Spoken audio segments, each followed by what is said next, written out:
GST வரி விதிப்பு முறையில சீர்திருத்தங்கள் தொடரும்னு கூறிய பிரதமர் மோடி இதன் மூலமா நாட்டுடைய பொருளாதாரம் தொடர்ந்து வளர்ச்சி அடையும் போது மக்கள் மீதான வரிச்சுமையும் குறையும்னு உறுதிபட தெரிவிச்சிருக்காரு.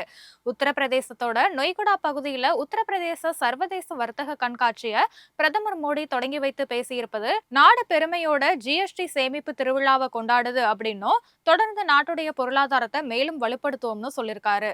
பொருளாதாரம் தொடர்ந்து வளர்ச்சி அடையும் போது வரி சுமையும் குறைப்போம் அப்படின்னும் ஜிஎஸ்டில சீர்திருத்தங்கள் தொடரும்னு உறுதிபட தெரிவிச்சிருக்காரு. வருமான வரி விலக்கு மற்றும் ஜிஎஸ்டி சீர்திருத்தங்களால நாட்டு மக்கள் இந்த ஆண்டு மட்டும் 2.5 லட்சம் கோடி ரூபாயை சேமிக்க முடியும்னு கூறிய பிரதமர் பாஜக அரசு வாரிசுகளை குறைத்து பணவீக்கத்தை கட்டுப்படுத்தி வருமானம் மற்றும் சேமிப்பை அதிகரித்திருக்கிறதா பெருமிதம் தெரிவிச்சிருக்காரு. இந்தியால தயாரிப்போம் உள்நாட்டு உற்பத்தியை ஊக்குவிப்போம் என்ற கொள்கையை தொழில்துறையுடைய பின்பற்றணும் அப்படின்னும் நாட்டு மக்களும் உள்ளூர் பொருட்களையே வாங்கணும்னு பிரதமர் மோடி வேண்டுகோள் விடுத்திருக்காரு.